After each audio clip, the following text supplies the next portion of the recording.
dari ketua haki. Kemudian materi itu yaitu penyampaian materi kajian. Yang kelima sesi tanya jawab dan yang terakhir yaitu penutup.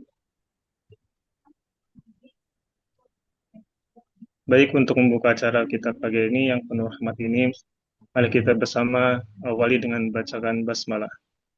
Bismillahirrahmanirrahim. Masuki acara yang kedua, marilah kita dengarkan lantunan ayat suci Al-Quran yang akan disampaikan oleh Ustadz Fadil. Pada Ustadz Fadil kami persilahkan. Baik, Bismillahirrahmanirrahim. Assalamualaikum warahmatullahi wabarakatuh. Waalaikumsalam warahmatullahi wabarakatuh. أعوذ بالله من الشيطان الرجيم.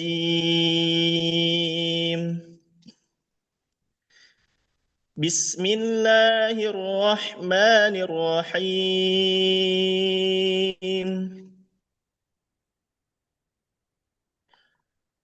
واذكروا الله في أيام معدودات فمن تعجل في يومين فلا إثم عليه ومن تأخر فلا إثم عليه لمن اتقى واتقوا الله واعلموا أنكم إليه تحشرون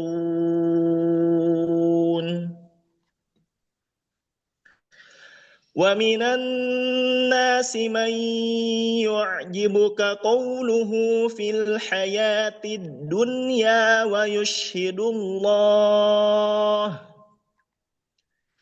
ويشهد الله على ما في قلبه وهو ألد الخصام وإذا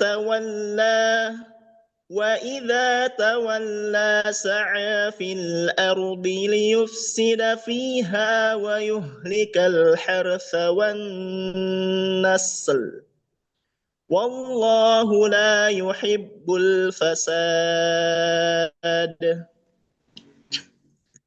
وإذا قيل له اتق الله أخذته العزة بالإثم فحسبه جهنم ولبئس المهاد ومن الناس من يشري نفسه ابتغاء مرضات الله والله رؤوف بالعباد يا أيها الذين آمنوا ادخلوا في السلم كافة ولا تتبعوا خطوات الشيطان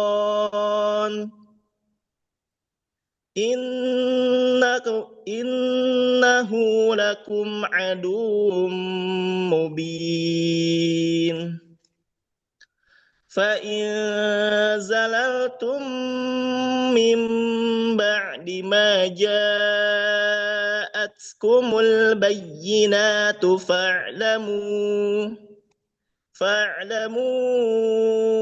أن الله عزيز حكيم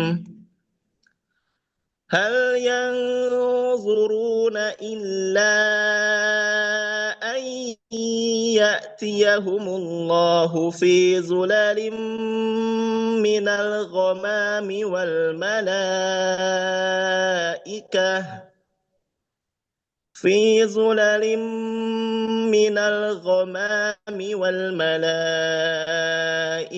وقضي الأمر وإلى الله ترجع الأمور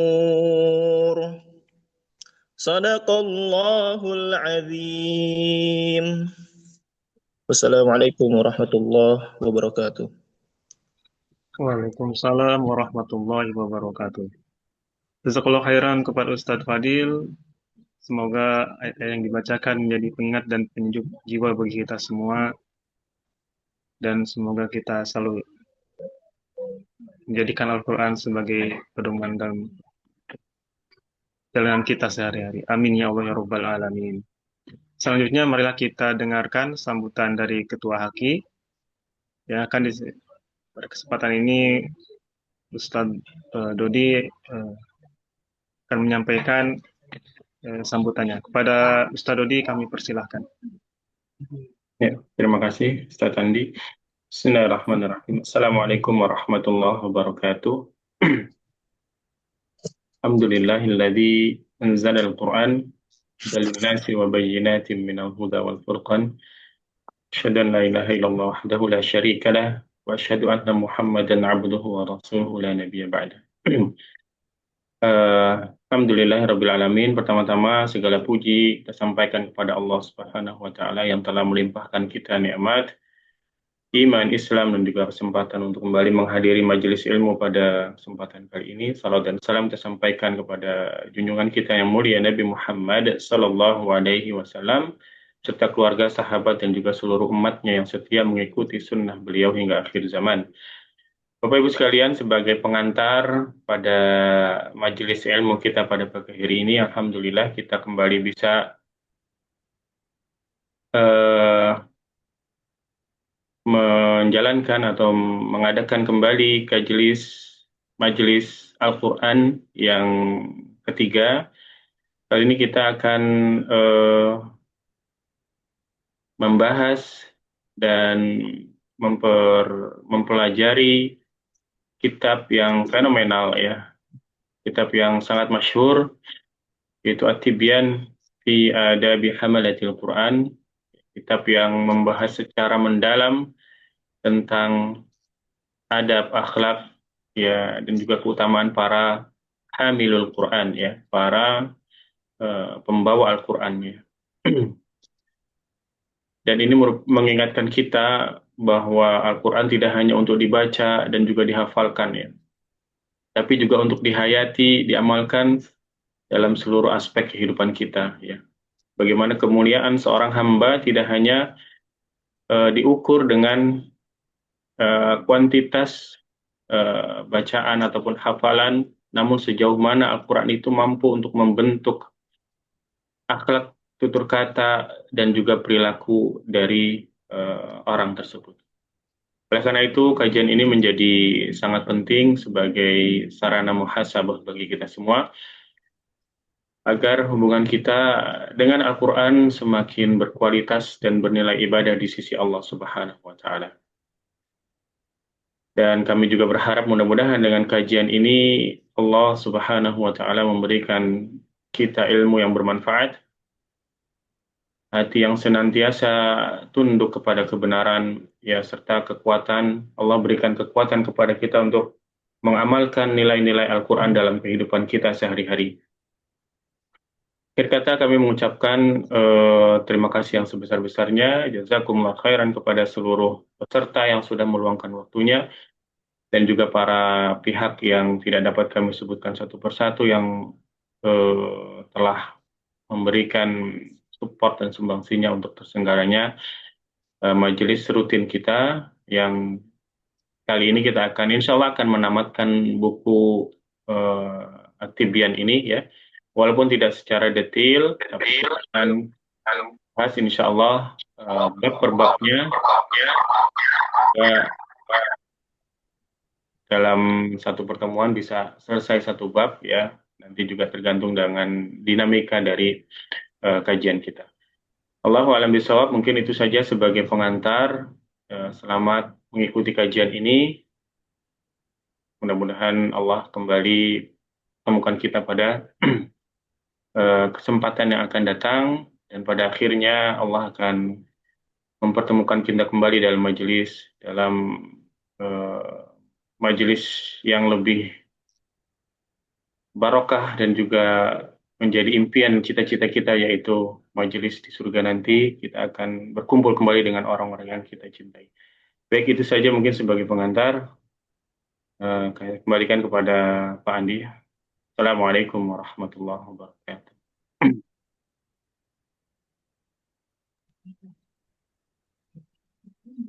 Waalaikumsalam warahmatullahi wabarakatuh. Jazakallah khairan kepada Ustaz tadi yang sudah menyampaikan sambutannya.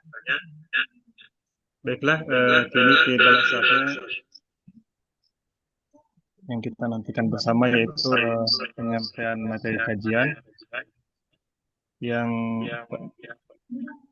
pada kesempatan kali ini membahas tentang kitab At-Tibyan fi Adabi Hamalatul Quran. Sebelum penyampaian materi, izinkan untuk menyampaikan biografi dari pemateri.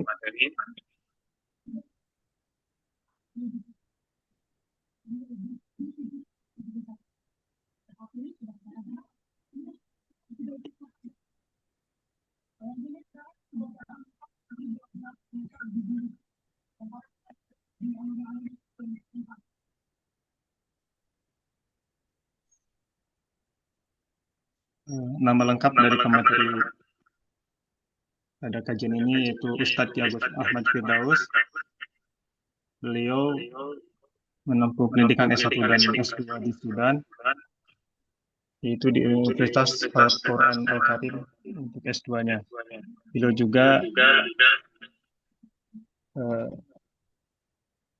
memiliki riwayat organisasi koordinator PPI Dunia wilayah Timur Tengah dan Afrika tahun 2016 sampai 2017. Juga memiliki road pekerjaan sebagai staf Menkosput KBRI Fortum 2019-2024. Baiklah, pada Ustadz Yagus Ahmad Firdaus, waktu dan tempat kami sediakan. Silakan Ustadz. Bismillahirrahmanirrahim. Assalamualaikum warahmatullahi wabarakatuh.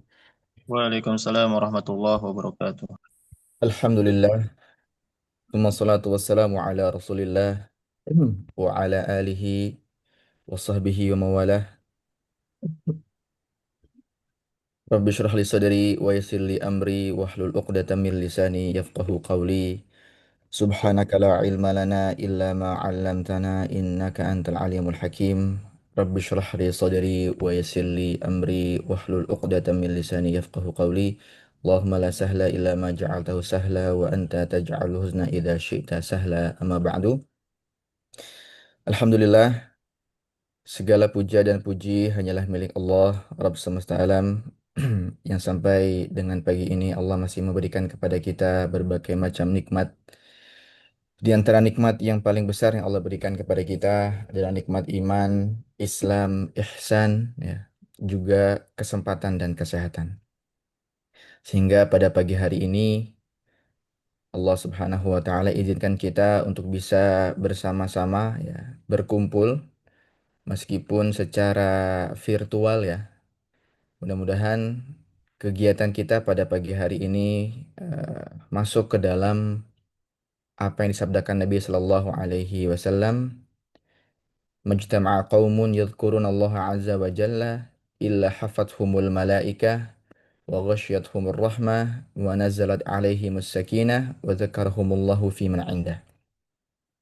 Kata Nabi Shallallahu Alaihi Wasallam, tidaklah berkumpul suatu kaum kemudian mereka berzikir kepada Allah, maka mereka akan mendapatkan 4 hal. Yang pertama adalah dinaungi oleh sayap-sayap malaikat. Yang kedua, diliputi dengan rahmat Allah Subhanahu wa taala. Dan yang ketiga, mendapatkan ketenangan, ya, diturunkan ketenangan di dalam hati-hati kita. Dan yang terakhir adalah disebut-sebut, ya, nama kita di sisi makhluk-makhluk Allah yang mulia. Tak lupa salawat beserta salam semoga tetap terlimpah curahkan kepada suri tauladan kita, uswah hasanah kita, Nabi Muhammad Sallallahu Alaihi Wasallam, pada seluruh keluarganya, seluruh kerabatnya, dan seluruh umatnya, Dan mudah-mudahan kita semua masuk ke dalam kelompok umatnya yang kelak mendapatkan syafaat pada hari kiamat. Amin ya rabbal alamin. Baik teman-teman, bapak-bapak dan ibu-ibu yang dirahmati Allah Subhanahu wa taala. Insya Allah pada pagi hari ini kita akan melanjutkan kajian kita ya. Kajian mengenai kitab At-Tibyan fi Adabi Hamalatil Quran yang dikarang oleh Imam An-Nawawi. Sebelum kita melanjutkan kembali apa yang sudah kita bahas pada pertemuan selanjutnya, maka izinkanlah di sini saya untuk mengingatkan diri saya pribadi dan kita semua untuk memperbaharui niat kita. Kita niatkan pertemuan ini tidak ada yang kita harapkan selain mengharapkan ridho Allah Subhanahu wa taala. Kita mengharapkan agar kita bisa mendapatkan ilmu yang bermanfaat ya, sehingga ilmu itu bisa membimbing kita dalam kehidupan kita. Dan juga di sini kita sama-sama belajar ya, agar kemudian ilmu yang kita dapatkan tidak hanya sekedar sebagai wawasan, yaitu hanya sekedar pengetahuan baru yang tidak berdampak apapun kepada keimanan kita. Ya, maka kita berharap ya agar ilmu ini ya menjadi ilmu yang berdampak kepada keimanan kita sehingga tidak hanya sekedar wawasan yang bertambah tetapi juga keimanan kita. Sehingga kita semakin khusyuk dalam beribadah, semakin serius dalam beribadah dan semakin semangat khususnya untuk kemudian membaca, menghafal, mempelajari dan mengamalkan Al-Qur'an. Baik, kita lanjutkan pembahasan kita. Sebentar saya share screen dulu.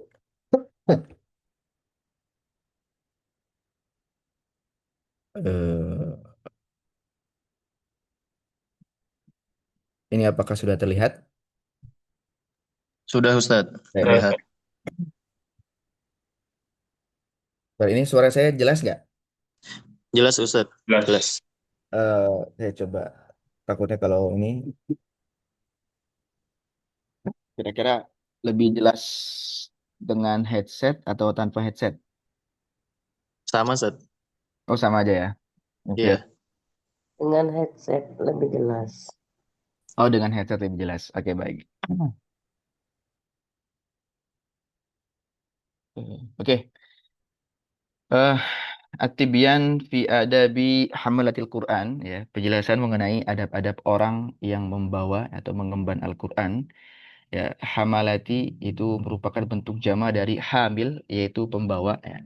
Yang sudah kita bahas pada pertemuan selanjutnya sebelumnya bahwa yang dimaksud dengan yang membawa di sini adalah orang-orang yang yang menghafalkan dan berinteraksi dengan Al-Quran. Di sini dijelaskan juga kitab At-Tibyan fi Adabi Hamadil Quran adalah karya Imam An-Nawawi ya. Dan sebelumnya pun kita sudah membahas siapa itu Imam An-Nawawi ya. Biografi singkatnya sudah kita bahas ya. Karya Imam An-Nawawi yang membahas adab-adab etika dalam berinteraksi dengan Al-Quran. Kitab ini mencakup berbagai aspek ya, mulai dari keutamaan membaca dan menghafal Al-Quran. Adab saat membaca, mengajar, dan mempelajari Al-Quran hingga adab terhadap mushaf dan para ahli Al-Quran. Kemudian mukadimahnya sudah kita bahas beberapa kemarin. Nah, kita sekarang masuk ke selanjutnya. Ini karena mukadimahnya cukup panjang, jadi saya tidak mengambil semua mukadimahnya. Saya mengambil mukadimah yang dikiranya penting ya, agar bisa cepat kita masuk ke dalam pembahasan yang pertama, bab yang pertama. Ini ada poin penting yang disampaikan oleh Imam An-Nawawi di dalam bagian akhir mukadimahnya. Beliau mengatakan, وقد صنف في فضل تلاوته جماعات من الأماثل والأعلام. Ya, dikatakan oleh Imam An-Nawawi bahwa sebelumnya, ya, sebelum beliau menyusun buku At-Tibyan atau kitab At-Tibyan ini, dikatakan bahwa sudah banyak ulama-ulama dan tokoh-tokoh besar ya yang mereka menyusun buku atau menyusun kitab mengenai tentang keutamaan tilawah Al-Quran. Ya, jadi sebelum Imam An-Nawawi ini sudah banyak nih Sudah banyak ulama-ulama, tokoh-tokoh masyarakat, tokoh-tokoh besar ya, tokoh-tokoh besar Islam yang mereka menyusun buku tentang keutamaan membaca Al-Quran. Ya. Jadi Imam An-Nawawi bukanlah orang pertama yang menyusun buku mengenai keutamaan membaca Al-Quran, tetapi sudah ada ya sebelumnya. Kutuban ma'rufatan inda ulin nuha wal ahlam. Ya. Yaitu buku-buku yang sangat dikenal ya, yang sudah dikenal inda ulin nuha wal ahlam di kalangan orang-orang cerdas ya dan berilmu ya. Lakin da'ufatil himamu an hifziha. Nah, akan tetapi meskipun karya itu sudah banyak dan juga sangat terkenal di kalangan orang-orang yang berakal dan berilmu, lakin da'ufatil himamu an hifziha. Tetapi sayang, buku-buku itu ya yang beredar itu ya, da'ufat al-himamu, lemah semangatnya ya. Orang-orang yang membaca buku itu, yang memiliki buku itu, mereka memiliki semangat yang lemah ya, memiliki semangat yang lemah di dalam menghafalnya ya, bal an mutala'atiha, bahkan bukan hanya sekedar menghafal, tetapi untuk menelaahnya, untuk membacanya pun mereka tidak semangat ya. Fasara la yantafi'u biha illa afradun min ulil afham. Maka demikian ya, tidak banyak dari orang ya, artinya hanya segelintir orang saja yang dapat mengambil manfaat dari kitab-kitab tersebut, dari buku-buku tersebut ya, yaitu di kalangan orang-orang yang memiliki pemahaman. Nah, kemudian itu ahla baldatina Dimashq, yaitu Imam An-Nawawi mengatakan, aku melihat penduduk negeriku Damaskus ya. Hamahallahu ta'ala wasanaha wasaira biladil muslimin. Mudah-mudahan Allah memberikan penjagaan dan juga pelindungan kepada seluruh negara-negara Islam. Mukthirina minal i'tina'i bitilawatil Qur'anil aziz. Ya. Yang mana mereka itu banyak ya, dan mereka itu sangat giat ya. Mereka sangat giat dalam bertilawah, dalam membaca Al-Qur'an. Ya, tidak hanya membaca ya, tapi di sini juga disebutkan ta'alluman wa ta'liman, yaitu belajar ya, semangat belajar dan juga semangat mengajar, wa ardan, dan juga semangat untuk membacakan ya, semangat untuk membacakan kepada menyetorkan hafalannya, wa dirasatan, dan juga mengkajinya fi jama'atin wa furoda, ya baik dalam kelompok ataupun sendiri-sendiri. Mujtahidina fi dzalika bil layali wal ayyam, yang mana mereka itu ya orang-orang yang sangat serius, sangat berusaha ya, mempelajari hal tersebut ya, fi dzalika bil layali wal ayyam, pada malam dan siang harinya. Zadahumullahu hirsan alaihi wa ala jami'i anwa'i ta'at. Mudah-mudahan Allah Subhanahu wa taala menambahkan penjagaannya ya, menambahkan semangatnya ya atas seluruh bentuk-bentuk ketaatan muridina wajha, yaitu menginginkan dan mengharapkan keridhaan Allah Subhanahu wa taala dzil jalali wal ikram, yang maha luhur ya, maha tinggi dan juga maha mulia. Fada'ani dzalika ila jam'i mukhtasarin fi adabi hamalatih. Nah, kemudian hal itulah ya, dua sebab itulah yang kemudian menjadi motivasi bagi saya, kata Imam An-Nawawi, untuk menyusun mukhtasar, ringkasan ya. Jadi kata beliau, ini bukunya ringkasan ya, untuk menyusun ringkasan mengenai adab-adab pengemban Al-Quran, wa awsafi hafazatihi wa talabatihi. Dan juga Imam Nawawi memberikan sifat-sifat ya, sifat-sifat dari orang-orang yang para penghafal Al-Quran dan orang-orang yang semangat untuk mempelajari ilmu Al-Quran ya.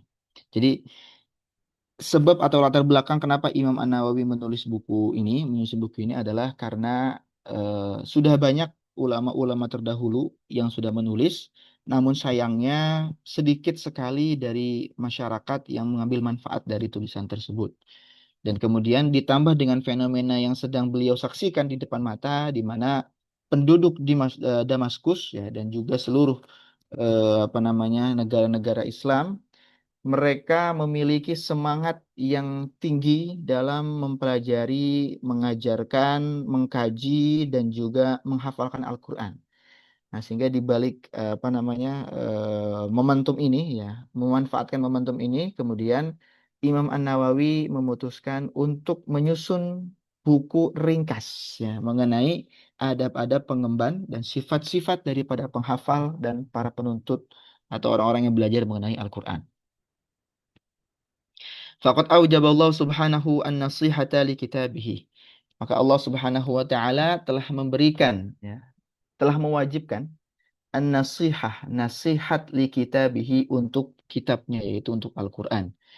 Wa min nasihati lahu dan di antara nasihat untuk Al-Qur'an itu adalah bayanu adabi hamalatihi wa tullabih, yaitu penjelasan tentang adab-adab ya, penjelasan tentang adab-adab apa namanya para pengemban Al-Qur'an dan orang-orang yang menuntut ilmu ya, orang-orang yang memiliki semangat belajar Al-Qur'an wa irsyaduhum ilaiha dan juga memberikan pengarahan pengarahan kepadanya wa tanbihuhum 'alaiha dan memberikan perhatian ya atasnya wa uthiru fihi al-ikhtisar. Ya, kata Imam An-Nawawi, ini karakteristik ya, karakter dari penulisan beliau atau karya beliau dalam kitab At-Tibyan ini, wa urithu fihi al-ikhtisar.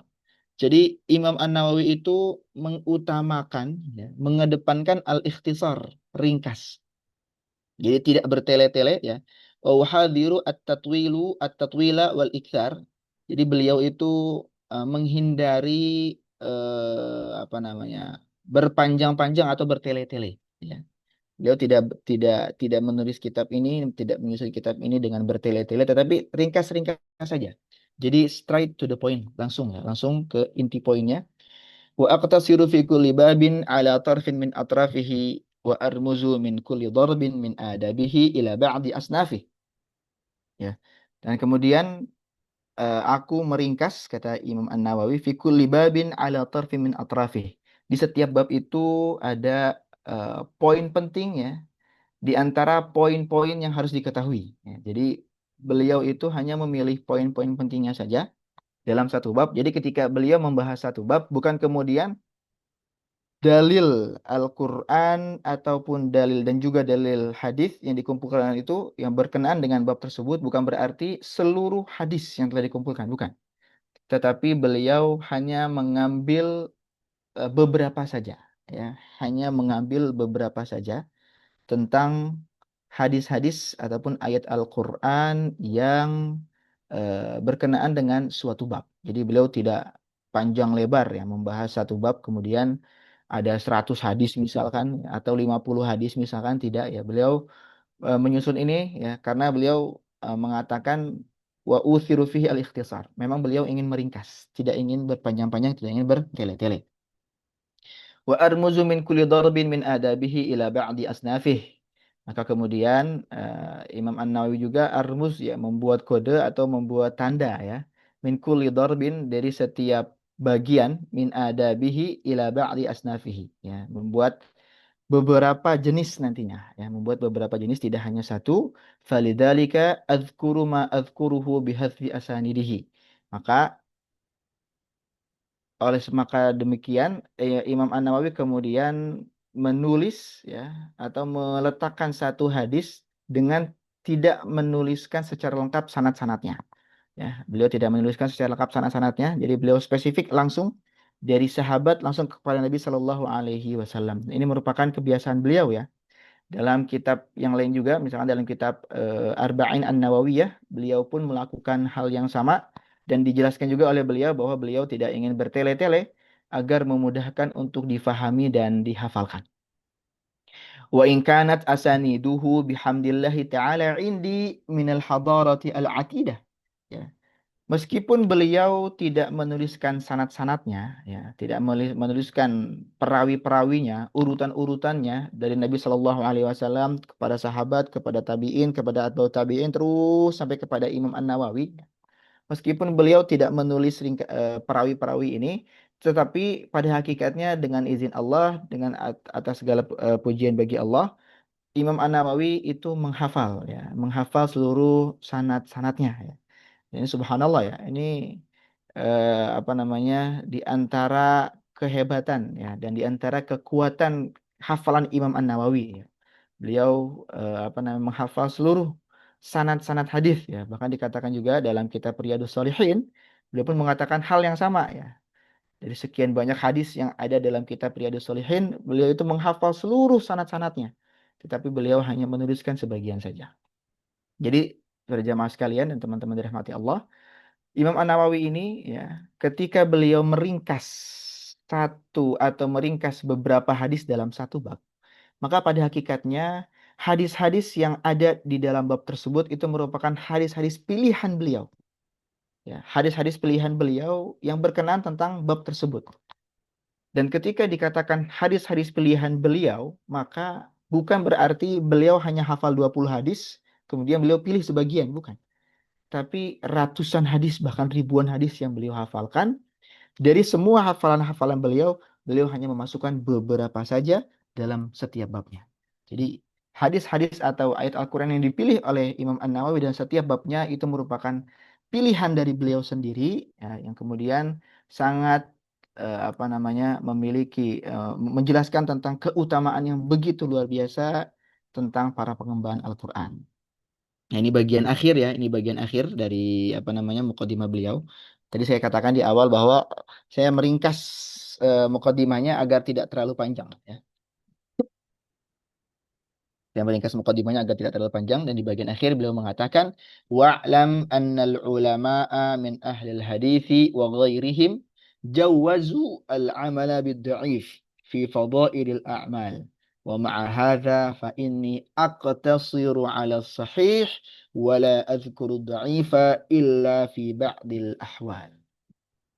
Ketahuilah, kata Imam An-Nawawi, bahwa sesungguhnya ulama-ulama ahli hadis dan juga yang lainnya, mereka itu membolehkan beramal dengan hadis yang dhaif.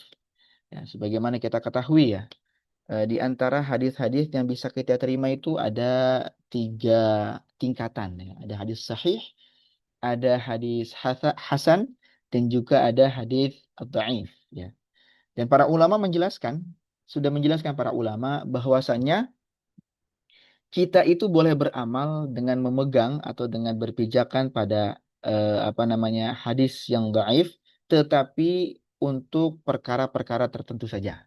Di antaranya adalah fadhailil a'mal, yaitu hadis yang di dalamnya itu menceritakan atau menggambarkan tentang keutamaan-keutamaan suatu ibadah. Sehingga kita semakin semangat ya. Kita semakin semangat untuk mengerjakan suatu ibadah berlandaskan hadis dhaif tersebut. Ya, jadi hadis dhaif kan, kalau hadis sahih dan hadis hasan kita tidak ada keraguan ya bahwa kita pasti akan berpegang dengan hadis-hadis tersebut. Ya, namun ternyata tidak hanya ada 2 hadis, tidak hanya ada 2 derajat hadis, tetapi ada juga hadis yang ketiga, yaitu hadis yang dhaif. Ya, di sini sebagian ulama ada yang kemudian betul-betul melarang, tidak boleh menggunakannya, tetapi kebanyakan ulama, ya, bahkan ulama-ulama hadis, mereka menyepakati ya boleh beramal dengan hadis-hadis yang dhaif dalam rangka fadhailul a'mal, dalam perkara keutamaan-keutamaan ibadah, amal-amal ibadah.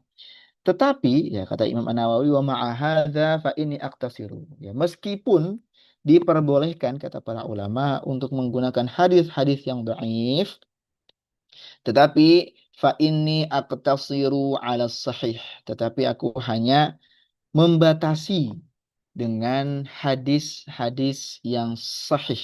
Ya, jadi Imam An-Nawawi betul-betul memilih hadis-hadis yang sahih, artinya hampir seluruh hadis yang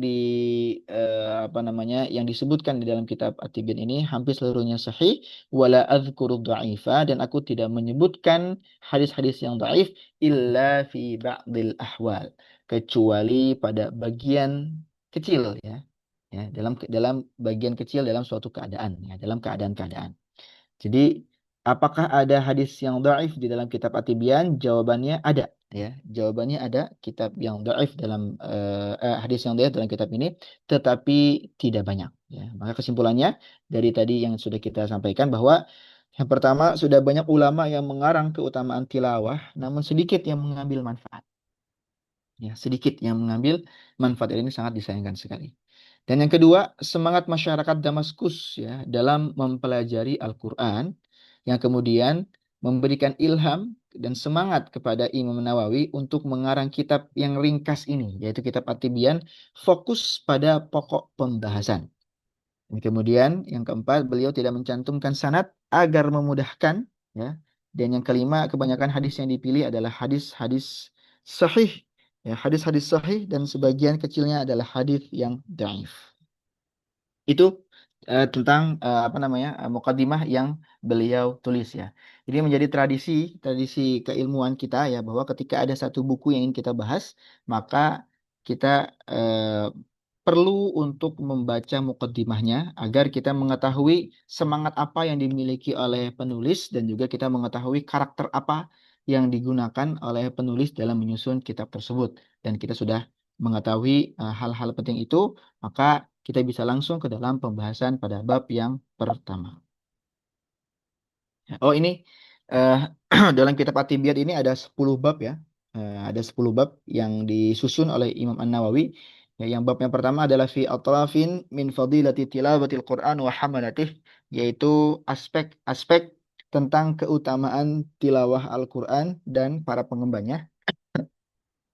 Yang kedua, fi tarjihil qiraah wal qari ala ghairihima, yaitu mengutamakan membaca dan pembaca Al-Quran, ya, atas selain keduanya. Kemudian, jadi keutamaan pembaca Al-Quran daripada yang lainnya. Kemudian bab yang ketiga, fi ikrami ahlil Qur'ani wa nahyi an idzaihim, yaitu bab tentang memuliakan para ahli Quran dan larangan untuk menyakiti mereka. Dan yang keempat adalah fi adabi muallimil Qur'ani wa muta'allimih, yaitu adab-adab tentang pengajar Al-Quran dan murid-muridnya. Yang kelima, babul al-khamis fi adabi hamil Qur'ana wa thawabih. Yang kelima adalah bab-bab tentang penghafal Al-Quran dan pahalanya. Dan yang keenam adalah fi adabi al-qiraati wa huwa mu'zamul kitabi maqsuduhu, yaitu ini kepotong, ya. Dan yang keenam itu adalah adab-adab membaca Al-Quran, dan ini merupakan bab yang paling banyak, ya, yang dibahas di dalam kitab ini. Dan yang ketujuh adalah fi adabin nasi kullihim ma'al Quran, membahas adab-adab manusia, ya, seluruhnya kepada Al-Quran. Dan bab yang kedelapan adalah fil ayati was suwaril mustahabbah fi awqatin wa ahwalin makhsusah, yaitu tentang ayat-ayat dan surat-surat yang yang mustahabbah, yang dianjurkan untuk dibaca, fi awqatin, dalam waktu-waktu, wa ahwalin, dan keadaan-keadaan makhsusah tertentu. Yang ke-9, fi kitabatil Qur'ani wa ikramil mushaf, yaitu bab tentang menulis Al-Qur'an, ya, dan memuliakan mushaf. Dan yang terakhir atau yang ke-10, yaitu fi dhabti al-fadhil kitab. Ini menjelaskan tentang lafaz-lafaz, ya, yang ada di dalam kitab At-Tibyan. Ini terkait dengan mukadimah dan 10 bab yang beliau susun di dalam kitab At-Tibyan, yang mudah-mudahan memberikan manfaat kepada kita semua. Amin ya rabbal alamin. Ya, kita akan masuk kepada bab yang pertama.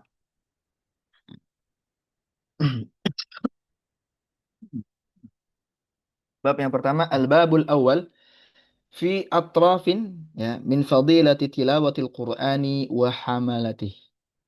Jadi ini merupakan aspek, ya, bab tentang aspek-aspek dalam keutamaan membaca Al-Quran, ya, membaca Al-Quran dan pengembannya atau orang-orang yang menghafalkan Al-Quran.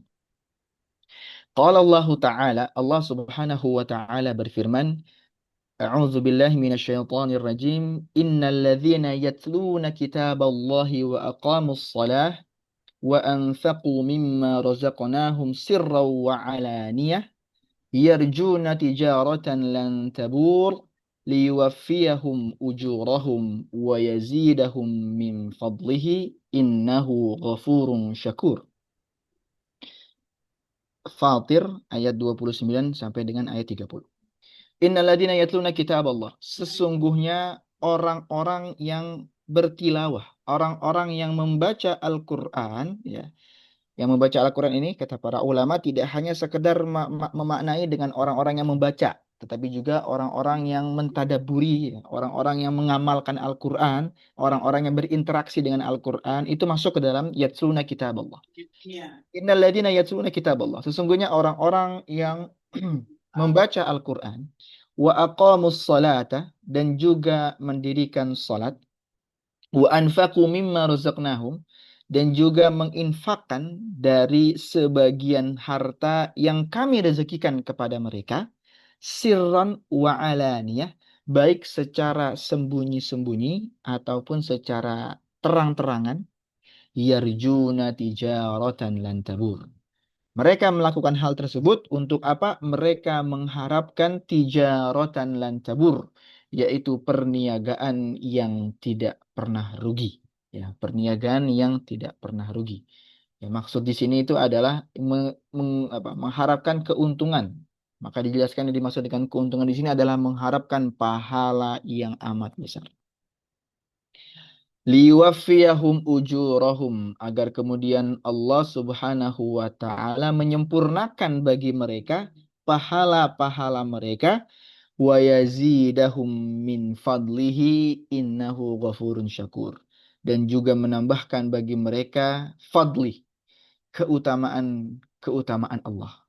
Ya, sesungguhnya Allah innahu ghafurun syakur, sesungguhnya Allah Maha Ghafur, ya, Maha Pengampun, dan Syakur, Maha bersyukur. Ya.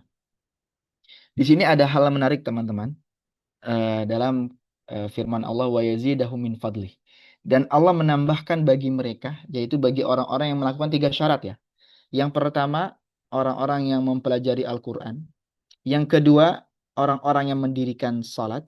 Dan yang ketiga, orang-orang yang gemar bersedekah, berinfak dari sebagian harta yang Allah berikan, baik secara sembunyi-sembunyi, ya, ataupun secara terang-terangan.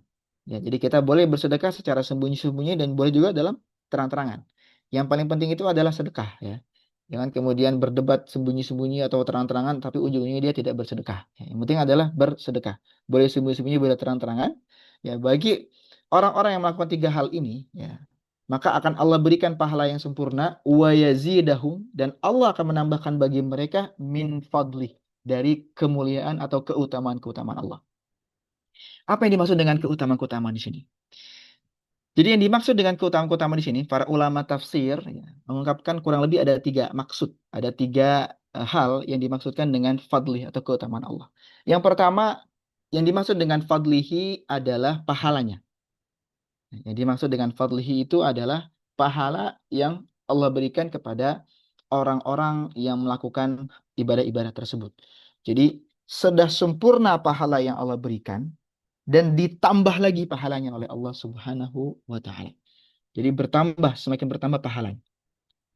Dan yang kedua, yang dimaksudkan dengan min fadlihi itu adalah kebaikan di dunia dan di akhirat. Kebaikan di dunia dan di akhirat. Jadi Allah memberikan kepada kita kebaikan di dunia. Jadi Allah memberikan kita mengharapkan kesehatan, ya. Kita mengharapkan kesuksesan, kita mengharapkan kebaikan-kebaikan, kita mengharapkan jodoh barangkali.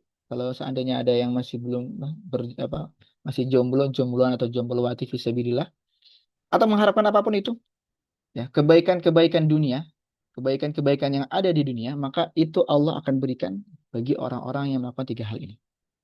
Ya, itu di antara makna kedua min fadlihi, kebaikan di dunia dan di akhirat. Dan yang dimaksud dengan kebaikan di akhirat itu adalah bukan hanya sekedar kebaikan yang kita dapatkan ketika nanti, ya, syafaat di padang mahsyar misalkan, bukan. Tetapi yang dimaksud dengan kebaikan di akhirat di sini adalah kebaikan yang akan dimulai kita dapatkan manfaatnya setelah kita meninggal dunia. Jadi sebelum kita meninggal dunia, Allah akan ya, Allah akan mengutus malaikat-malaikatnya untuk memudahkan para penghafal Quran ini ya, untuk memudahkan dengan akhir yang baik, husnul khatimah.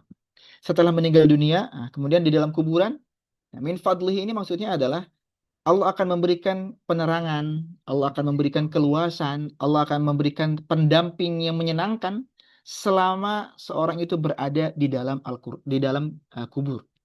Kemudian menemani dalam padang mahsyar, di alam barzakh.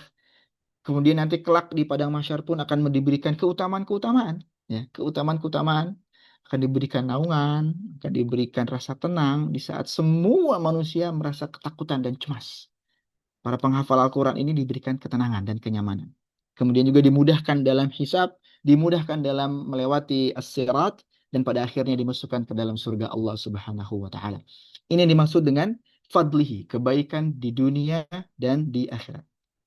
Dan yang ketiga, yang ini dijelaskan oleh Ibnu Abbas, yang dikutip oleh Imam Al-Baghawi dalam tafsirnya, yang dimaksudkan dengan min fadlihi di sini adalah bahwa dia akan mendapatkan sesuatu, akan diberikan oleh Allah Subhanahu wa Ta'ala mimma lam tara ainun wa lam tasma' udhunun.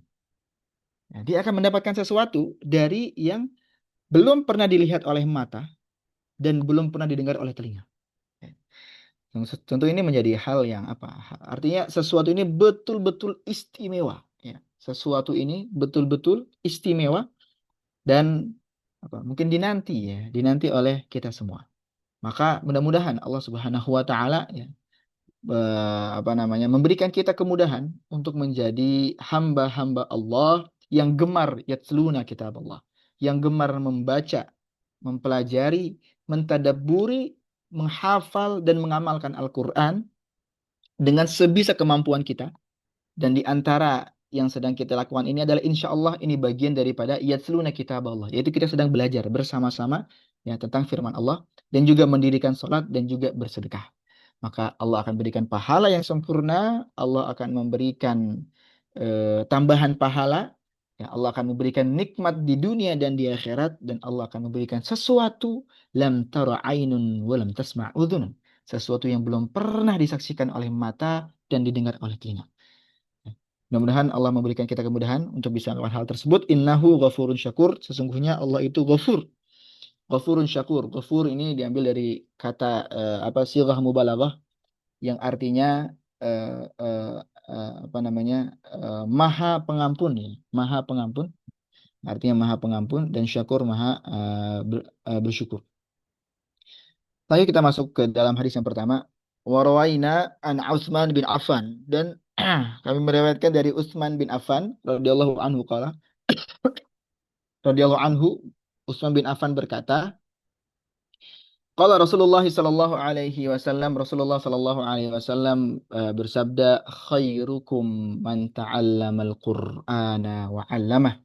Sebaik-baiknya kalian, sebaik-baiknya manusia, man ta'allamal Qur'anah, yaitu orang-orang yang mempelajari Al-Qur'an wa 'allamah, dan juga mengajarkannya. Kata para ulama di sini ya,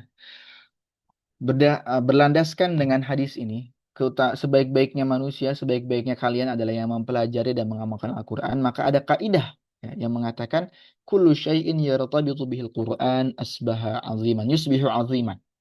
Segala sesuatu yang terikat dengan Al-Qur'an menjadi agung.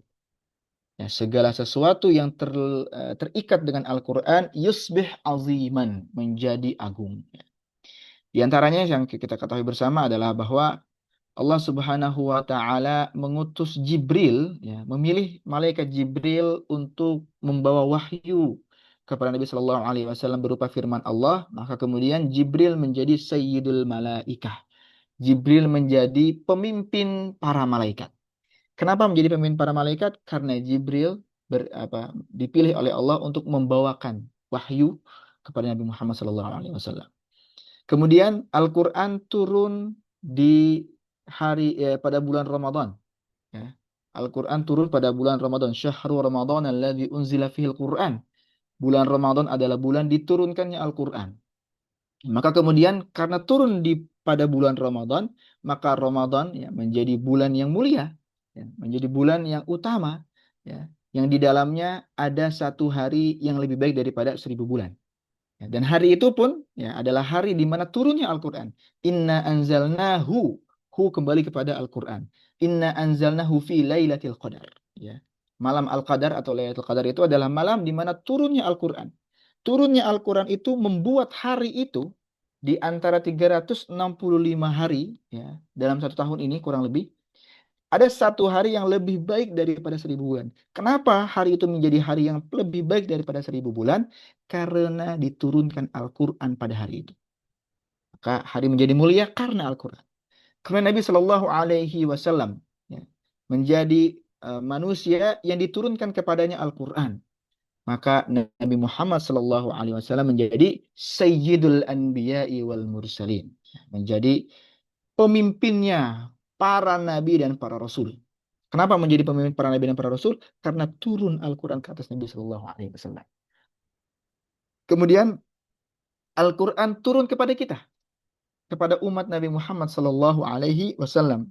Ke Allah Subhanahu Wa Taala berfirman, kuntum khaira ummatin. Kalian adalah sebaik-baiknya umat. Ya, dari umat-umat terdahulu, dari zaman Nabi Adam, Idris, terus sampai kepada Nabi Isa, dan kemudian ditutup dengan umatnya Nabi Muhammad, maka umat Nabi Muhammad itu adalah umat yang paling baik. Karena apa? Karena Al-Quran turun kepada kita. Ya, Al-Quran turun kepada Nabi Muhammad dan disampaikan kepada kita sebagai umat Nabi Muhammad.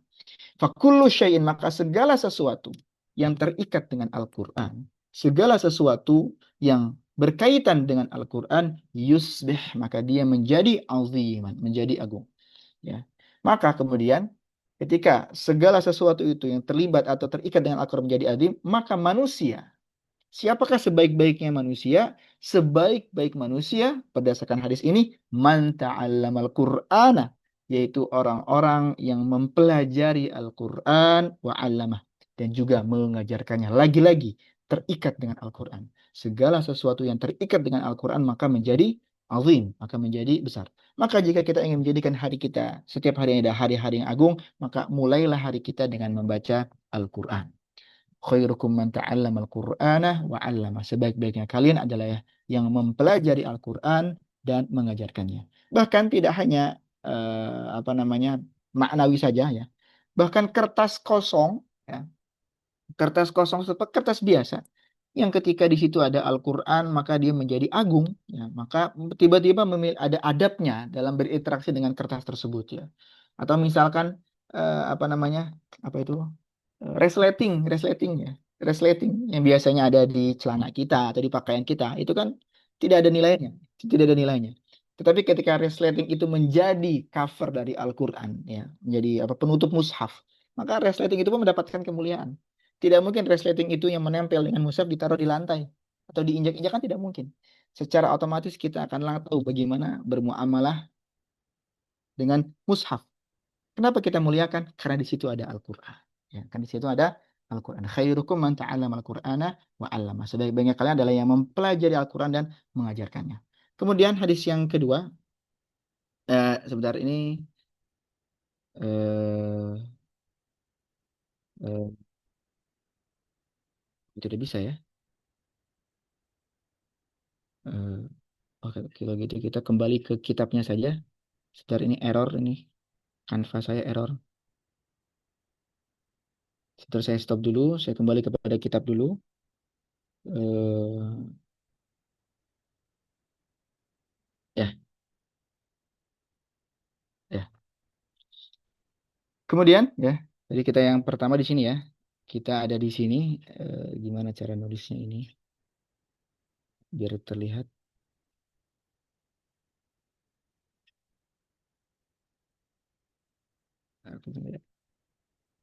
Ya, skip saja.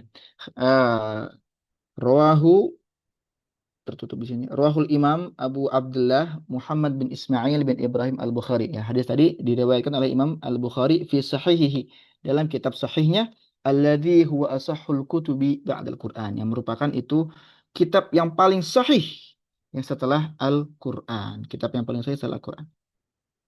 Kemudian hadis yang kedua, an Aisyah radhiyallahu anha qalat, dari Aisyah Ummul Mukminin radhiyallahu anha qalat, dia berkata, qala Rasulullah sallallahu alaihi wasallam, Rasul sallallahu alaihi wasallam bersabda, alladzi yaqra'ul Qur'ana wa huwa mahirun fihi ma'as safaratil kiramil bararah, yaitu orang-orang, ya, orang-orang yang membaca Al-Quran dan dia mahir, ya, di dalam membacanya, ma'as safarati kiramil bararah, maka dia bersama malaikat-malaikat mulia bersama malaikat-malaikat mulia lagi taat, ya, malaikat-malaikat mulia yang taat. Walladzi yaqra'ul Qur'ana wa yata'ta, ya, wa yata'ta'u fihi wa huwa syakun alaihi lahu ajran. Ya, dan orang yang membaca Al-Quran dan dia terbata-bata, ya. Orang yang membaca Al-Quran dan dia terbata-bata dan wa huwa syakun alaihi, dan dia mendapatkan kesulitan, maka baginya 2 pahala, ya. Maka baginya 2 pahala. Jadi mungkin di antara kita ada yang masih proses belajar Al-Quran, ya, masih terbata-bata, ya, masih apa namanya, belum lancar membacanya, mungkin matnya atau makhraj hurufnya, ya, atau kelancarannya masih belum sempurna. Jangan patah semangat, ya, jangan patah semangat. Tetaplah berusaha sebaik mungkin, ya, tetaplah berjuang sebaik mungkin untuk membaca Al-Quran, karena kita dalam posisi tersebut mendapatkan kemuliaan, ya, mendapatkan 2 kemuliaan, mendapatkan 2 kebaikan, maksudnya mendapatkan dua pahala. Jadi jangan patah semangat, ya. Ini merupakan kemuliaan daripada Al-Quran. Dan ini, ya, diriwayatkan oleh Imam Bukhari wa Abul Husain Muslim Hajjaj bin Muslimin An-Naisaburi, ya, dan juga diriwayatkan oleh Imam Muslim, Bukhari Muslim fi sahihaihima, di dalam kitab sahih keduanya. Selanjutnya, wa an Abi Musa Al-Asy'ari radhiyallahu anhu, dari Abu Musa Al-Asy'ari, ya, radhiyallahu anhu qala, Rasulullah sallallahu alaihi wasallam, mathalul mu'minina alladhi yaqra'ul Qur'ana mathalul utrujah rihuha tayyibun wa ta'muha tayyibun. Permisalan orang beriman, ya, yang membaca Al-Qur'an, ya, permisalan orang beriman yang membaca Al-Qur'an, mathalul utrujah, seperti buah utrujah, ya. Jadi ada buah yang namanya buah utrujah, ya, seperti buah utrujah, rihuha thayyibun, yang rihnya itu aromanya baik, wa ta'muha thayyib, dan juga rasanya baik, ya, rasanya manis, enak, ya. Di utrujah ini aromanya wangi dan rasanya pun enak. Wa mathalul mu'minil ladzi la yaqra'ul Qur'ana, dan adapun permisalan seorang mukmin yang dia tidak membaca Al-Qur'an, kamathalit tamrah. Ya, permisalannya itu seperti buah kurma. Kenapa buah kurma? La rihalaha, yang mana buah kurma itu la rihalaha, tidak memiliki bau, ya. Netral saja. Walakin wa ta'muha hulwun, tetapi rasanya manis, ya. Tetapi rasanya manis. Wa mithalul munafiq, dan adapun permisalan orang munafik, alladzi yaqra'ul Qur'an, yang dia membaca Al-Qur'an, ya. Orang munafik yang dia membaca Al-Qur'an, ya, maka kamathali raihanah, dia seperti raihanah, seperti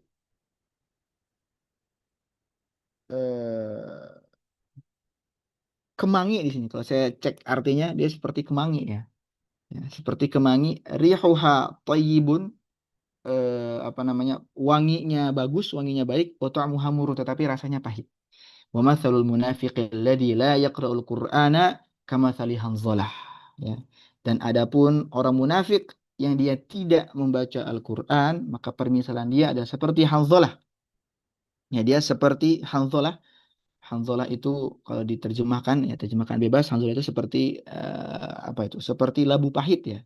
seperti lembu pahit, laisa laha rihun wa ta'muha murrun. Tidak ada rasa, tidak ada bau dan rasanya pun pahit. Ya, dan rasanya pun pahit. Rawahul Bukhari wa Muslim. Hadis ini diriwayatkan oleh Bukhari dan Muslim. Eh Sebelumnya saya mau tanya dulu ini eh, pertemuan hari ini sampai jam berapa, Ustadz Andi? Silakan Ustaz. Dan untuk waktunya ini fleksibel Ustaz. Mungkin sekitar nambah setengah jam Ustaz dengan sesi tanya jawab Oh sampai baik, jam baik. 7 ya. Oh baik, baik. Sesi tanya jawab ya, baik, baik. Jadi maksudnya apakah dicukupkan dulu atau dan kemudian tanya jawab atau saya lanjutkan saja ini? Mungkin lanjutkan aja Ustaz. Oh baik, lanjutkan dulu ya. Itu hadis yang ketiga. Kemudian hadis selanjutnya adalah Wa'an Umar bin Khattab, dari Umar bin Khattab ya, radhiyallahu anhu, anna Nabi sallallahu alaihi wasallam qaal, Nabi sallallahu alaihi wasallam bersabda, Inna Allah ta'ala yarfahu bihadzal kitabi aqwaman wa yad'u bihi akharin. Sesungguhnya Allah Subhanahu wa taala mengangkat derajat suatu kaum ya, derajat kaum karena kitab ini, karena Al-Qur'an, yaitu mereka adalah kaum-kaum yang memuliakan, mengetahui cara bermuamalah, beradab, ya, berinteraksi dengan Al-Qur'an, maka kemudian kaum itu diangkat oleh Allah Subhanahu wa taala, wa yad'u bihil akhirin, dan juga karena Al-Qur'an ini ada kaum-kaum yang kemudian dijatuhkan ya, dijatuhkan oleh Allah Subhanahu wa taala. Ya, ini kemudian maka menjadi pengingat bagi kita, ya, pengingat bagi kita bahwa ketika kita memiliki hafalan Al-Quran, ketika kita suka berinteraksi dengan Al-Quran, ya, maka itu tidak serta-merta membuat kita menjadi mulia, ya, karena ketika kita membaca Al-Quran tapi kita meremehkannya, ya, atau ketika kita memiliki hafalan Al-Quran tapi kita tidak menjaga hafalan tersebut, ya, membiarkan hafalan itu hilang begitu saja, maka hati-hati, ya, hati-hati. Ya, kita naudzubillah, ya, dikhawatirkan ya bisa menjadi ke dalam kelompok ini, yaitu orang-orang yang dimuliakan oleh Allah karena mereka memuliakan Al-Quran, dan orang-orang yang sebaliknya, orang-orang yang dihinakan, dijatuhkan oleh Allah Subhanahu wa taala karena mereka tidak menghormati Al-Quran. Ya. Rawahul Muslim. Hadis ini diriwayatkan oleh Imam Muslim.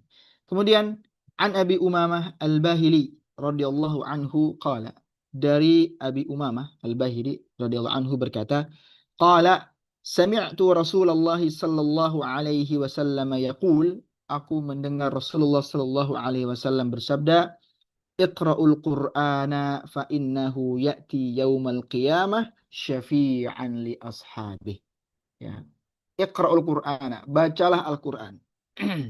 Fa innahu ya'ti yaumal qiyamah. Karena sesungguhnya Al-Qur'an itu akan datang kepada kita pada hari kiamat sebagai pemberi syafaat. Syafi'an li ashabih, kepada sahabat-sahabat Al-Qur'an. Ya, di sini yang dimasukkan dengan sahabat-sahabat Al-Qur'an itu adalah orang-orang yang memiliki hafalan, ya, orang-orang yang mentadaburi Al-Qur'an, ya, orang-orang yang setiap harinya diisi dan gemar untuk membaca Al-Qur'an, ya. Maka orang-orang seperti ini adalah orang-orang yang kelak akan mendapatkan syafaat daripada Al-Qur'an. Ya, dan tadi sebagaimana dijelaskan pada ayat yang pertama kita baca, yang dijelaskan oleh para ulama, bahwa yang dimaksud dengan mendapatkan syafaat itu nanti bukan hanya ketika di padang mahsyar, ya, atau ketika kita memilih antara surga dan neraka, ya, bukan ketika saat itu. Tetapi syafaat yang diberikan Al-Qur'an itu akan langsung dirasakan tidak hanya di akhirat, tetapi pertama di dunia. Ya. Seorang itu akan mendapatkan nikmat yang begitu banyak, terkhusus dan terlebih lagi di akhirat. Dan di akhirat itu dimulai sejak dia meninggal dunia. Dikuburkan, ya, meskipun kuburan sempit, ya, tetapi karena dia adalah ashabul Quran, ya, sahabat-sahabat Al-Quran, orang-orang yang suka membaca dan mempelajari Al-Quran, maka akan terasa nyaman. Ya. Akan terasa nyaman, tidak kegelapan, tapi terang benderang. Ya. Kemudian akan diberikan teman. Al-Quran itu akan menjadi teman, sahabat yang enak, yang nyaman. Ya, bukan sahabat yang kemudian buruk, ya, sahabat yang menakutkan, bukan. Tapi sahabat yang baik, ya, sahabat yang senang kita bersama dia, ya. sahabat yang menemani kita selama kita berada di dalam kubur, kemudian lanjut ya ke apa apa namanya ke dibangkitkan di padang mahsyar juga selama aku akan memberikan syafaat. Kemudian sampai akhirnya kita dimudahkan melewati sirat dan pada akhirnya masuk ke dalam surga Allah Subhanahu wa taala. Nah, di antara kemuliaannya adalah karena kita terbiasa membaca Al-Qur'an. Dan kembali ya, di sini saya mengingatkan kembali kepada kaidah yang pertama tadi yang kayak disampaikan oleh para ulama, kullu syai'in yartabitu bil Qur'an yusbihu azim. Segala sesuatu yang terikat dengan Al-Qur'an maka dia menjadi mulia ya, menjadi agung. Dan mungkin ini yang terakhir ya. Yang terakhir wa an ibnu Umar radhiyallahu anhuma, dari Ibnu Umar, dari anaknya Umar yaitu Abdullah bin Umar radhiyallahu anhuma, semoga Allah meridhoi mereka berdua yaitu Ibnu Umar dan bapaknya ya. Jadi di antara apa namanya di antara cara menghormati para sahabat ya, cara menghormati para sahabat atau disebutkan dalam ketika mereka meriwayatkan hadis, ketika bapaknya juga muslim, bapaknya juga beriman, maka kita doakan juga bapaknya. Jadi makanya radhiyallahu anhuma ya. Anhuma yaitu keduanya, yaitu sang anak yang meriwayatkan ya, Ibnu Umar dan juga bapaknya. Ani Nabi sallallahu alaihi wasallam qal, dari Nabi sallallahu alaihi wasallam bersabda, la hasada, tidak ada hasad ya, tidak ada hasad ya. Kalau secara letterlek ya, hasad ini kan apa? Hasad ini tentu bukan hasad yang dimaknai dalam surat apa itu? Surat Al-Falaq ya. Ya, tetapi hasad ini adalah ghibthah, yaitu iri untuk bisa melakukan hal yang sama. Nah, iri untuk bisa melakukan kebaikan ya. Jadi bukan hasad yang dimaknai dengan hasad yang tiga tuh. Satu, tidak senang orang lain mendapatkan nikmat. Yang kedua, berharap orang yang mendapatkan nikmat itu celaka. Yang ketiga, berharap nikmat nikmat yang diterima oleh orang tersebut kembali kepada kita atau apa pindah kepada kita. Itu hasad yang buruk ya. Itu hasad yang buruk. Maka apakah hasad itu selamanya buruk? Ternyata ada hasad yang dibolehkan. La hasada illa fitnataini. Tidak ada hasad ya, tidak ada iri dengki kecuali untuk dua hal. Apa saja itu? Yang pertama adalah rajulun atahullahul qur'ana fahuwa yaqumu bihi ana al-lail wa ana an-nahar, yaitu seseorang yang Allah berikan kepadanya Al-Qur'an. Ya, seseorang yang Allah berikan kepadanya Al-Qur'an. Rajulun atahullahul qur'an. Rajulun, seseorang yang didatangkan atau diberikan oleh Allah Al-Qur'an. Di sini yang menarik sih adalah yang perlu kita cermati. Ketika kita mampu menghafal Al-Quran, ketika kita mampu membaca Al-Quran dengan sangat baik, itu bukan semata-mata karena kemampuan kita. Itu bukan karena semata-mata kemampuan kita. Oh, kita memiliki hafalan yang kuat, saya mampu menghafal banyak rumus, saya mampu menghafal banyak nama, maka saya pun akan mampu menghafal Al-Quran. Itu bukan karena sekedar kemampuan kita. Tetapi atahullah, Allah lah yang memberikan kepada kita kemampuan itu. Ya, Allah lah yang memberikan kita kesempatan untuk mampu menghafal dan membaca Al-Quran. Rajulun atahullahul Quran, seseorang yang diberikan oleh Allah Subhanahu wa taala Al-Quran, fahuwa yaqumu bihi ana al-lail, yang kemudian dia mendirikan salat ya, menggunakannya Al-Quran itu ana al-laili, sepanjang malam, wa ana an-nahar, dan sepanjang siang. Jadi dia diberikan keutamaan Al-Quran dan dia mengamalkannya. Wa rajulun atahullahu malan fahuwa yunfiquhu ana al-laili wa ana an-nahar. Dan juga seseorang yang diberikan oleh Allah Subhanahu wa taala harta. Ya, harta. Fahuwa yunfiquhu, maka kemudian dia menginfakkannya ana al-laili, sepanjang malam, wa ana an-nahar, dan sepanjang siang. Rawahul Bukhari wa Muslim, diriwayatkan oleh Imam Bukhari dan Muslim ya. Jadi dalam hadis ini ya, dijelaskan bahwa kita itu justru harusnya iri gitu. Ya. Jadi bukan tidak boleh iri, tapi kita seharusnya iri. Kita seharusnya iri dengan orang-orang yang Allah berikan dia kemudahan untuk menghafal Al-Quran, membaca Al-Quran, ya. Pandai, enak mendengarkan Al-Quran, dan dia beramal dengan amalan-amalan Al-Quran. Kita seharusnya iri ya dengan orang-orang seperti itu. Ya. Bukan justru malah mengharapkan keburukan, ya, seuzon gitu.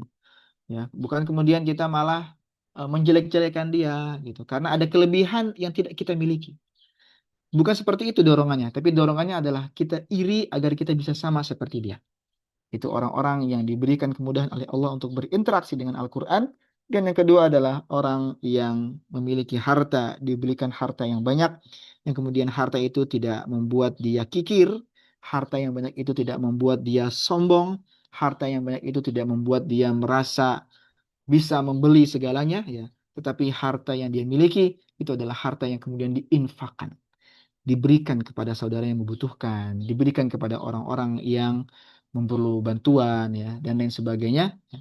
Diinfakkan di jalan Allah pada siang dan malam harinya. Dia meyakini bahwa harta yang dia miliki itu hanyalah titipan dari Allah Subhanahu wa taala. Maka harta yang menyelamatkan kita bukanlah harta yang sekedar kita makan, itu kita gunakan untuk beli baju saja, ya. Tetapi justru harta hakiki itu adalah harta yang kita berikan kepada orang lain, dan itu menjadi pahala bagi kita. Wallahu a'lam bishawab, ya. Mungkin demikian, ya. Sisa ada sekitar 10 menit untuk kemudian jika ada pembahasan, tanya jawab, atau kemudian jika ada tambahan dari para jamaah sekalian atau ada yang ingin dikoreksi, maka silakan, karena di sini kita sama-sama belajar dalam mengkaji kitab At-Tibyan fi Adabi Hamalat Al-Quran. Wallahu a'lam bishawab. Saya kembalikan kepada MC. Tafadhal. Jazakallahu khairan Ustadz yang sudah menyampaikan materinya. Begitu banyak pelajaran dan nikmat yang bisa kita dapatkan, terutama terkait bagaimana utamaan dari membaca Al-Quran dan utama dari para penghafal Al-Quran. Semoga kita termasuk umat Muhammad yang diberikan kesempatan dan diberikan bimbingan Allah SWT untuk bisa membaca dan menghafal Al-Quran dengan baik.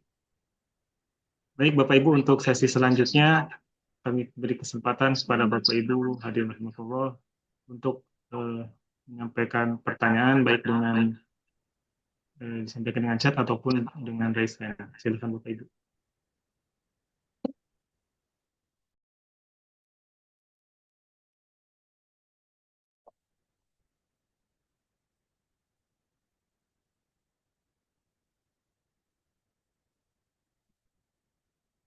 Mungkin sekitar untuk dua pertanyaan dulu saja.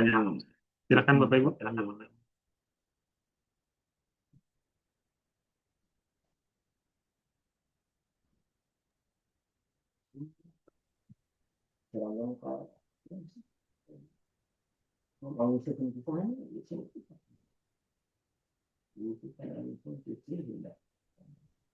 Saya izin Ustadz. Tadi masih mukhodimah Ustadz ya. Untuk pertemuan selanjutnya itu kita masuk ke bab apa Ustadz? Afwan.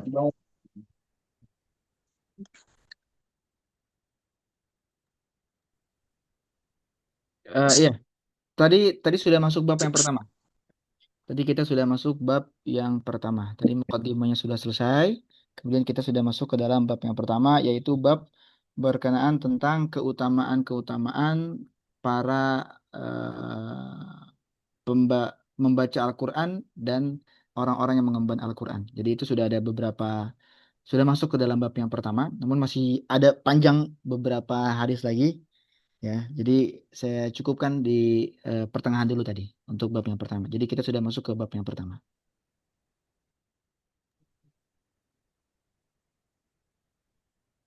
Baik Ustadz.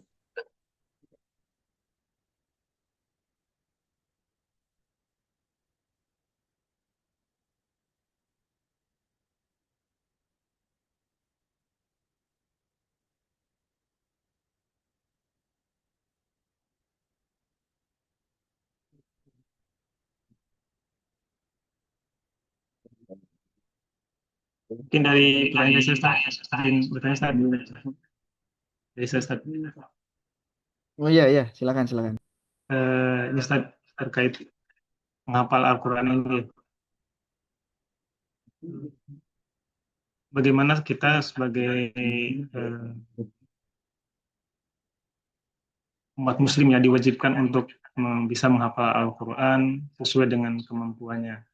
Nah, bagaimana upaya kita untuk bisa meningkatkan hafalan serta bisa mengamalkan atau mentadabbur Al-Quran tersebut dalam kehidupan sehari-hari. Soalnya ada beberapa hal seperti misalkan apa yang sudah kita hafalkan kadang lepas gitu, lupa, tidak bisa, harus apa dah, harus dimujaah dan lain sebagainya itu. Terutama mungkin dari kita yang belum mempelajari terkait apa namanya bahasa Arab ya, kita hanya menghafalnya saja, bisa memahami maknanya gitu. Pencerahan Ustaz. Gitu, Pak. Ya, baik. Terima kasih atas pertanyaannya. Eh, saya mencoba menjawab ya. Jadi yang paling pertama yang harus kita tanamkan dalam diri kita itu adalah kita hidup di dunia ini, kita tahu endingnya itu akan seperti apa. Bahwa maksudnya kullu nafsin dha'iqatul maut. Setiap yang hidup pasti akan merasakan kematian. Setiap kita itu pasti ya, tinggal menunggu kapannya saja. Ya, tinggal menunggu kapannya saja pasti akan berhadapan dengan kematian. Dan kemudian setelah kematian itu maka ada peristiwa-peristiwa selanjutnya yang kita yakini ya dalam pemahaman kita. Maka kemudian di akhirnya itu bisa membawa kita kepada kebaikan yaitu surga Allah Subhanahu wa taala, atau na'udzubillah ditempatkan ke dalam tempat Allah menghukum hamba-hambanya itu api neraka. Maka kita harus berpikir ya, mulai untuk berpikir untuk mencari cara ya, kurang lebih mencari cara bagaimana agar kita selamat di dunia ini. Dan cara agar kita selamat ya adalah dengan kita berpegang teguh kepada pedoman yang menciptakan kita berikan, ya, yaitu Allah Subhanahu wa taala. Allah sudah menurunkan Al-Qur'an kepada kita semua sebagai pedoman, ya, sebagai pedoman yang bisa kita baca agar kita bisa selamat di dunia dan di akhirat, ya. Artinya ketika kita sudah memiliki pemahaman tentang kebutuhan kita kepada Al-Qur'an, kita ingin selamat, jawabannya ada dalam Al-Qur'an. Kita ingin bahagia, jawabannya ada di dalam Al-Qur'an. Apa rambu-rambu yang harus kita jauhi? Jawabannya ada di dalam Al-Qur'an. Apa kenikmatan yang akan Allah dapatkan di akhirat bagi orang-orang yang beriman? Jawabannya semua ada di Al-Qur'an. Ya. Karena Al-Qur'an itu tidak hanya membahas yang sekarang, tetapi Al-Qur'an juga membahas masa depan. Yang lebih jauh lagi membahas hari kiamat, hari akhir. Ya, maka kita ini sangat-sangat butuh dengan Al-Qur'an. Ya, maka atas landasan kebutuhan tersebut dan pemahaman yang benar, mudah-mudahan bisa menjadi motivasi bagi kita untuk mempelajari, menghafal, dan mentadaburi Al-Quran. Ya, Utsman bin Affan radhiyallahu anhu pernah berkata, "Lau tahurat qulubukum lan tashba' min kalamillah." Yaitu kalau seandainya hati kita itu bersih, kalau hati kita ini bersih, maka kita tidak akan pernah merasa kenyang, tidak akan pernah merasa cukup ketika kita membaca Al-Quran. Jadi tolak ukur kita, hati kita ini gampang aja. Coba kita buka Al-Quran. Berapa lama kita kuat membaca Al-Quran? Kalau kita hanya kuat membaca Al-Quran sebentar, ya berarti memang itulah kondisi hati kita. Tetapi ketika kita mampu membaca Al-Quran dengan panjang, lama, kita bisa terhanyut di dalam ayat-ayat Al-Quran, meskipun kita tidak paham, ya, meskipun kita tidak paham, tapi seakan-akan itu Al-Quran itu masuk ke dalam hati dan pikiran kita. Maka ketika kita berada dalam kondisi tersebut, ya, itu menandakan bahwa hati kita bersih. Terutama kita sudah masuk bulan Rajab, ya. Maka kita ada waktu 2 bulan persiapan untuk bertemu maraton Al-Quran, ya, itu pada bulan Ramadan.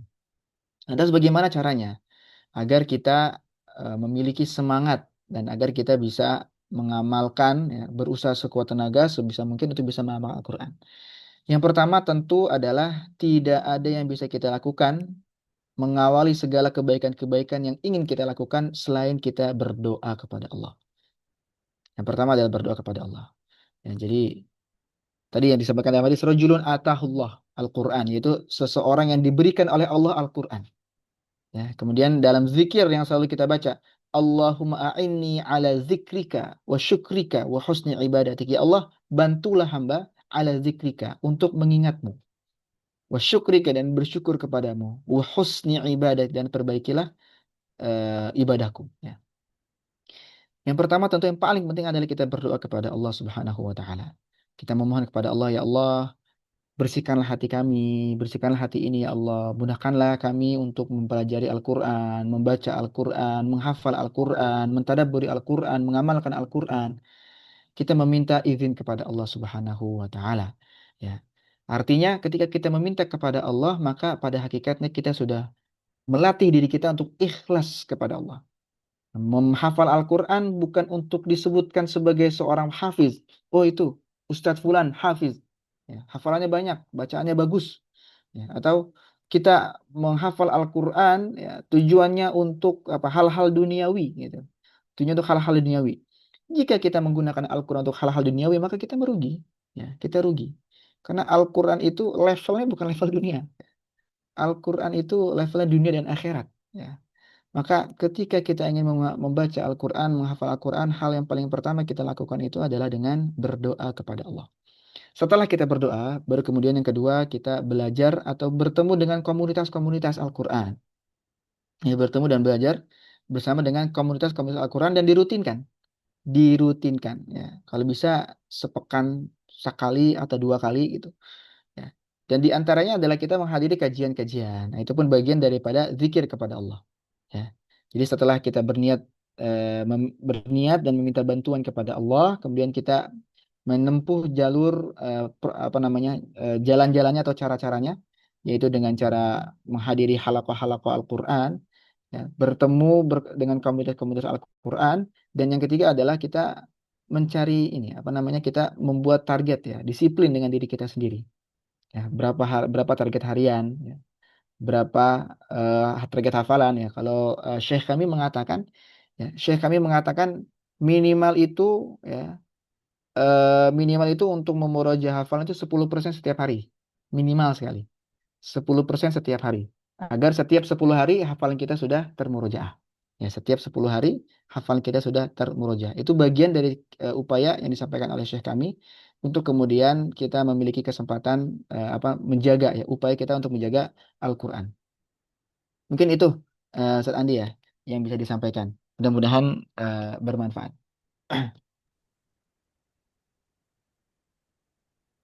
Jazakallah khairan Ustaz yang sudah berikan penjelasannya. Terima kasih atas pencerahannya. Baik Bapak Ibu, karena itu sudah menjelang pukul 7, izinkan pada kesempatan kali ini saya mengucapkan terima kasih atas kehadiran dan partisipasi Bapak Ibu pada pertemuan kajian rutin bulan ini.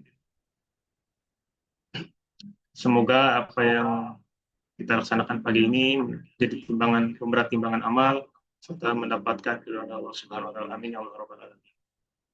Mari kita tutup kajian ini dengan sama-sama membaca hamdalah. Alhamdulillahirabbil alamin.